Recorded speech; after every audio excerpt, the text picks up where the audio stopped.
बरं त्यांच्या मागे महादेवाला माझ्या काय भानगडी? मग ही मोठी कहाणी आहे. ही मोठी कहाणी अशी आहे. बर शंकर महादेवाला दररोज चिता भस्म लागायचा. आंघोळ झाली का चिता भस्म लागायचा. मग तो चिता भस्म कोणीतरी नेऊन द्यायचं. बर पण दररोज चिता भस्म देऊन देणारे कमी पडले. हा मग एक दिवस शंकराने त्या चिता भस्मामध्ये एक खडा लागला. हा मग त्या खड्याला संजीवनी मंत्र दिला आणि त्याला एक माणूस बनवला. मग तो माणूस कोण झाला? हा भस्मातून निर्माण झाला म्हणून हा भस्मासूर. बर मग हा भस्मातून निर्माण झालेला भस्मासुराने नमस्कार घातला. सांगा म्हणे देवा तुमच्या पोटी जन्माला आल्यासारखं झालं म्हणे मला.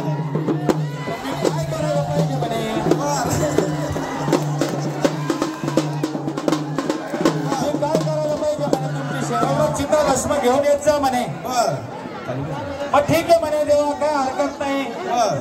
मग चित घ्यायला शेवटी मृत्यू लोकात यावं लागलं त्याला.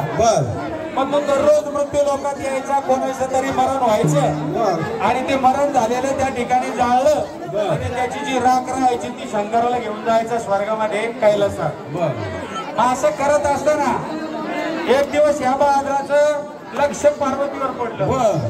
पार्वतीचं ते मनमोहक सुंदर रूप पाहून हा लालायित झाला आणि हा लालायित झाल्यानंतर याला असं वाटायला लागलं की अशी सुंदर बायको जर आपल्याला असली तर काय होईल.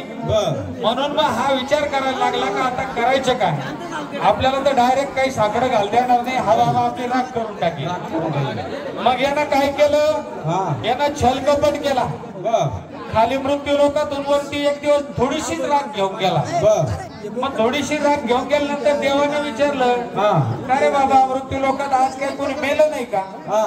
म्हणे देवा मृत्यू लोकात आज कोणी मरत नाही म्हणे. माझा चक्कर वाया जातो म्हणे. मग एक काम करा तुम्ही मला एक वरदान द्या. म्हणे कशाचं वरदान देऊ तुला? म्हणे मग मला असं वरदान द्या की मी म्हातारा कोताऱ्याच्या डोक्यावर जर हात ठेवला तर तो त्याचा मृत्यू होईल आणि मग मी थांबल म्हणे. त्याच्या घरच्यांनी त्याला जाळलं म्हणजे ती तुम्हाला ती रक्षा घेऊन येत जाईल. आता देव भोळे शंकर आपले देवाला वाटलं खरंच हा माझी सेवा म्हणून हे सगळं करून राहिला. बरं म्हणे बाबा तथाच तू. दिला आशीर्वाद दिल्यानंतर हा फुगून गेला.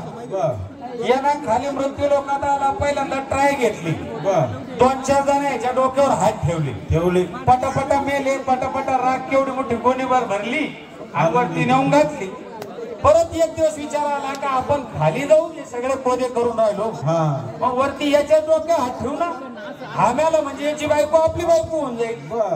मग अशा पद्धतीनं एक दिवस तो देवाला म्हणला देवा मी काही खाली जात नाही म्हणे. मी तुमच्या डोक्यावर हात ठेवतो. मग का बरं असं करायला लागला? नाही म्हणे मला तुमची पत्नी खूप आवडली म्हणे आणि ती पत्नी घेऊन मी इथून निघून जाईल म्हणे. तुमचा एकदा भस्म करतो म्हणे. म्हणून हे महादेव बाबा आता गडबडले. पार्वतीला बगलात घातलं आणि पळून राहिले.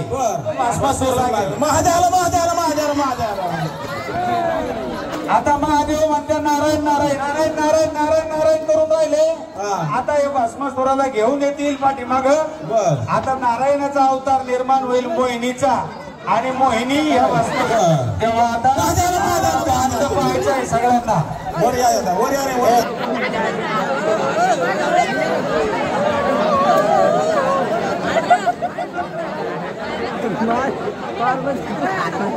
विष्णूने आणि आता या ठिकाणी हिने सांगितलं या भस्मासुरानं त्याला पाहिल्यानंतर शंकर महादेव तुम्ही थोडेसे मागवा वा तिकडं त्या साईडला जा माग.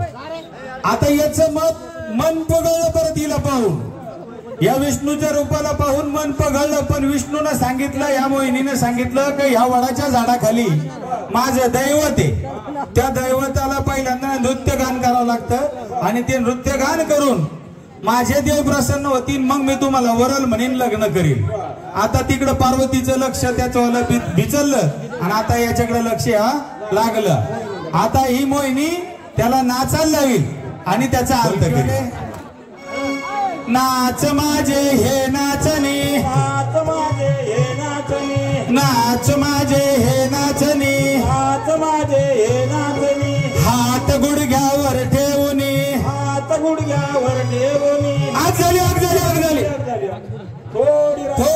थोडी राहिली थांबा थांबा. नाच माझे हे नाचणी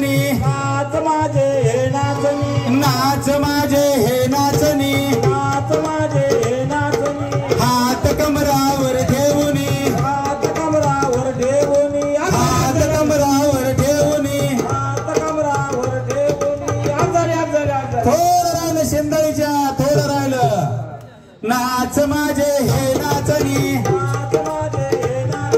नाच माझे हे नाचणी हात पोटावर ठेवूनी हात पोटावर ठेवूनी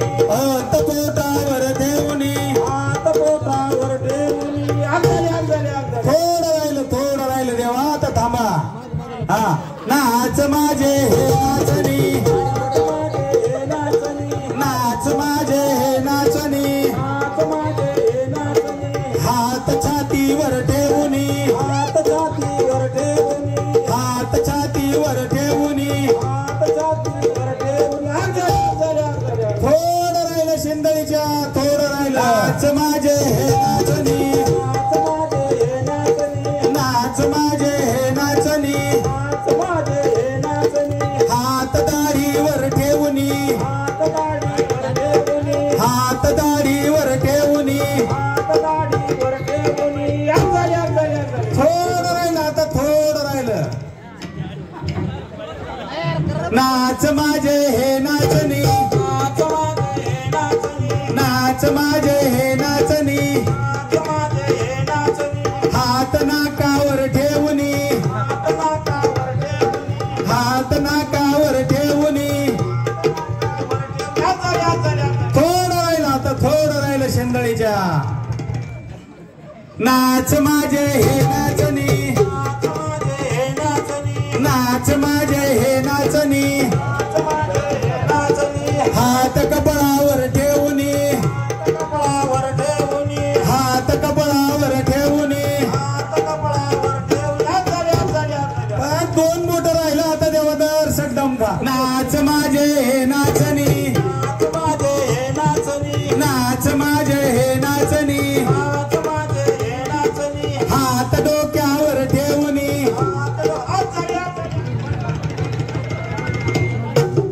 आशुतोष पिनाकेश्वर भगवान की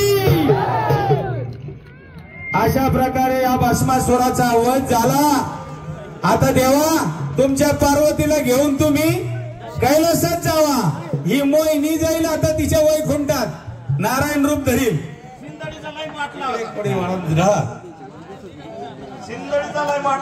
लय मातला होता उठा जाऊ द्या।